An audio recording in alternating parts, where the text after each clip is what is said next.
Donc, bonjour à tous les amateurs de BD et collectionneurs. Aujourd'hui, je vous présente toutes les nouvelles BD qui vont arriver au mois d'octobre. Mais je commence par juste les indépendants. Donc, c'est un gros mois le mois d'octobre, vraiment très gros mois. Donc, je vais scinder ça en 3 parties. Je vais commencer par les indépendants. Vous allez avoir par la suite, je vais faire DC, puis je vais faire Marvel par la suite. Donc, je vais commencer tout de suite avec Image, The Marked, numéro 1, de David Hine et Brian Haberlin. Hine a écrit Silent War, Bulletproof Coffin, pour ceux qui connaissent ça. Il a déjà écrit même Spawn, numéro 151-184, puis Detective Comics, donc c'est un vieux de la vieille, peut-être pas super connu, mais quand même beaucoup d'expérience. Donc, The Marked, c'est des sorcières qui protègent le monde grâce à leur tatou magique. Donc, la magie se manifeste à travers leur tatouage. C'est de la magie comme on n'a jamais vu auparavant. Donc, une BD à lire. De Image aussi, No Man Omen, de Marco B. Bucci et Jacopo Camagni. J'essaie de bien les prononcer. Donc, ils ont fait Magna Veritas avec Soleil, l'éditeur français. Puis, Marco Bucci a co-créé Memento Mori, le role-playing game, ceux qui connaissent ça. Donc, finalement, c'est l'histoire de Becky Kumar, qui est une jeune femme de New York City, qui est transportée, je devrais plutôt dire, dans un monde de magie. Puis, il y a 3 couvertures vraiment du tonnerre, là, donc vous avez l'embarras du choix. Dead Eyes, numéro 1, de Jerry Dugov et John McCrea, qui ont fait Dead Rabbit. Ceux qui s'en rappellent peut-être Dead Rabbit, c'est une BD qui a été annulée parce qu'il y avait un problème de copyright. Il y avait un restaurant qui avait ce nom-là et son menu était une BD. Donc, il y avait eu les copyrights, donc c'est à cause de ça qu'ils ont dû arrêter. Et là, c'est la suite de Dead Rabbit. Peut-être, on n'est pas certain, mais ce qui est certain, c'est que c'est les mêmes auteurs, le même style, puis c'est une BD qui va brasser. IDW, Star Wars Adventures Return to Vader's Castle. Les numéros 1 à 5 vont sortir au mois d'octobre. L'auteur, c'est Kevin Scott, qui a écrit des histoires de Doctor Who, Star Wars, Pacific Rim. L'artiste, c'est Francesco Francavilla. Je pense que c'est un artiste quand même assez connu. Et il y a un guest artist dans chacun des numéros.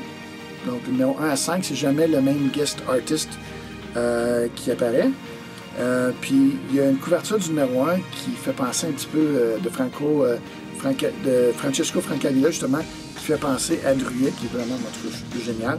Il fait penser à Druyet, mais c'est pas aussi pété que Druyet.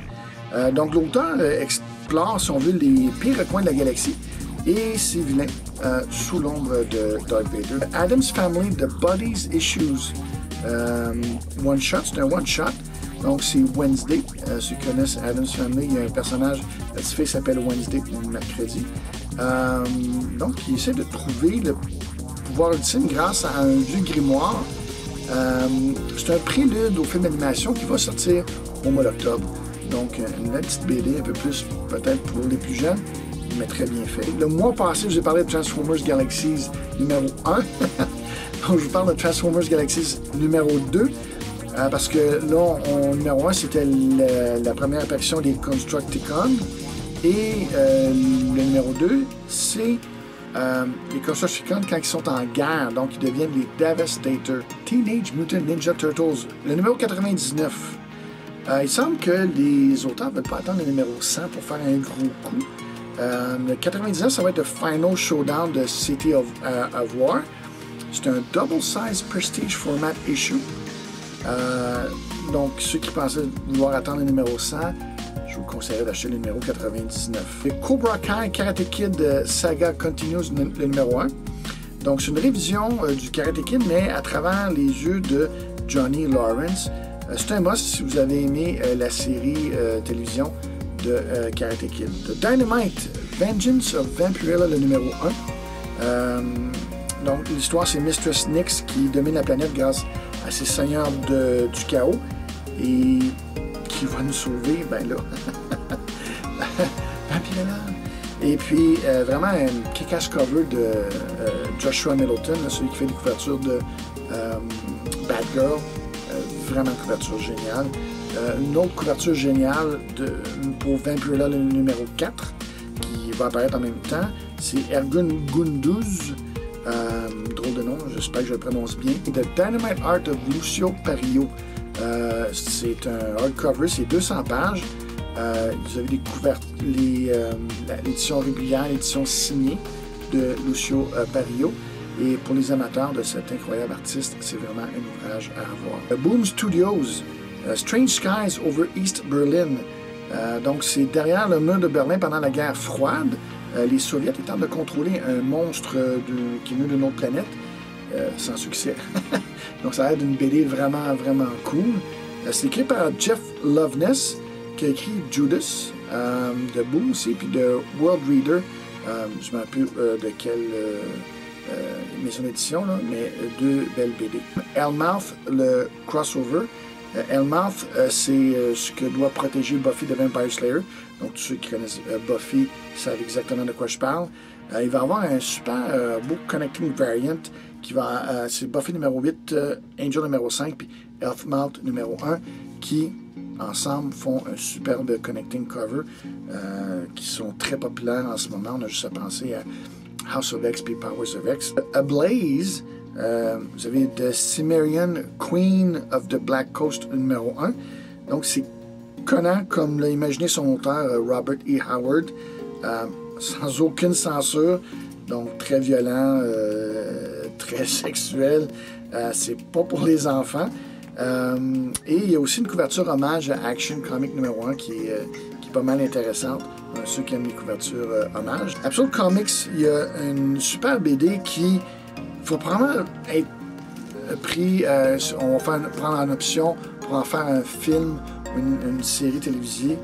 C'est I Make Boys Cry, qui a l'air super intéressant. C'est comme des Female Ninja, ceux qui connaissent le personnage. Donc, ninja, mais avec beaucoup de gadgets électroniques. C'est en deux parties. La première partie commence dans White Widow numéro 5 et la deuxième partie de l'histoire est dans I Make Boys Cry numéro 1. The Action Lab, Kill Switch numéro 1. C'est l'histoire d'un militaire qui met sa carrière en jeu pour sauver des clairvoyants. Donc une autre BD originale. Ça se passe dans un futur style Blade Runner. Aftershock, vous avez Horde, oversized hardcover. Donc, c'est une histoire dans un hardcover oversized, j'imagine, style européen un peu. C'est une maison hantée qui ne veut pas laisser partir une mère et sa fille. C'est écrit par Marguerite Bennett, qui a écrit DC Bombshell et Batwoman, illustré par une femme aussi. Donc, c'est un peu une histoire d'horreur d'une maison hantée, mais du point de vue de deux femmes. Dark Ark, After the Flood, numéro 1. Donc, Colin Bunn avait écrit déjà une première histoire de Dark Ark, qui est terminée. Ça, c'est la suite. Donc, il y avait deux arches, si on veut, l'arche de Noé et l'arche de l'ombre, qui, elle, était touchée terre avant l'arche de Noé et libère tous ces monstres. Et il y a une superbe couverture en lenticular. Lenticular, là, vous savez, c'est quand on bouge, puis ça change d'image, si on veut, là. Génial. Alterna Comics, vous avez Void Walker, le numéro 1. C'est un Hitman qui est laissé pour mort et qui se fusionne avec une créature ancienne et part à la recherche de vengeance. American Mythology, ça c'est une BD vraiment cartoon. C'est Audgie and the Cockroaches numéro 1. Donc c'est la première fois que ça sort en BD. C'est une animation culte sur YouTube qui a des millions et des millions de visionnements. Super populaire. Et puis c'est la première fois qu'elle est en BD. Que si on voit un petit peu ce qui est arrivé avec les Simpsons, les BD sont devenus populaires. Ils ont pris de la valeur. Donc les collectionneurs ils vont sûrement vouloir une copie de cette BD-là. It's Alive, Airboy, le numéro 51. Pourquoi je vous parle du numéro 51? Ça, c'est une BD de Chuck Dixon et Brent McKee. Ils reprennent là où ils ont laissé la BD au numéro 50 il y a 30 ans. Donc, le numéro 50 a apparu il y a 30 ans et ils n'ont rien fait d'autre avec Airboy. Et là, on reprend au numéro 51 Donc, tout un retour de Airboy et une couverture incroyable de Steranko. Donc, Airboy de retour. Keenspot Entertainment de D. Ward, le numéro 1, de Billy Parker et Alex Smith. Des fois, les démons personnels peuvent être plus réels qu'on pense. Mad Cave Studio, Woven Heart numéro 1, écrit par Mark London, qui écrit aussi Battle Cats. Donc, c'est un groupe dirigé par Van Helsing qui défend l'espace-temps, Space-Time Continuum, pour les fans de Doctor Who, Penny Dreadful, League of Extraordinary Gentlemen. Scout Comics, vous avez Snow White, Zombie Apocalypse, c'est un one-shot. Donc, c'est Snow White est réveillé par son prince charmant 28 jours après l'apocalypse zombie. Ça fait comme 28 Days Later, mais Blanche-Neige qui se réveille au lieu du gars dans l'hôpital. The Valiant Roku numéro 1 par Colin Bunn. Donc, Roku, c'est un personnage sorti tout droit des pages de Ninjak. Elle apparaît dans Ninjak numéro 1. Je ne sais pas quelle série. Là, il recommence toujours au numéro 1. Là, elle a sa propre série. Donc, pour ceux qui aimeraient avoir la première apparition de ce personnage-là qui est vraiment cool, vérifiez les bins. The Vault Comics, vous avez Money Shot, le numéro 1. C'est un peu spécial. Ceux qui savent c'est quoi appeler un Money Shot, c'est un peu une expression fine pour adultes. C'est exactement ça. C'est l'humanité étant blasée. C'est un personnage, Christine Ocampos, qui décide de voyager dans l'espace pour donner un peu du piquant Internet. Donc, c'est des rencontres du 30e type. Je promets. Et pour terminer, These Savage Shores sort en trade paperback. C'est une excellente BD, très populaire, une série de vampires. Donc, c'est une histoire qui se passe au Nouveau Monde en 1766. Sauvage à souhait. Toute l'histoire donc est réunie en un seul volume pour ceux qui, comme moi, n'ont pas été en mesure de se procurer des copies quand ça l'a sorti. Donc, vous avez la chance de vous prendre avec le trade paperback. Donc, merci beaucoup de m'avoir donné votre temps et puis collectionnez prudemment.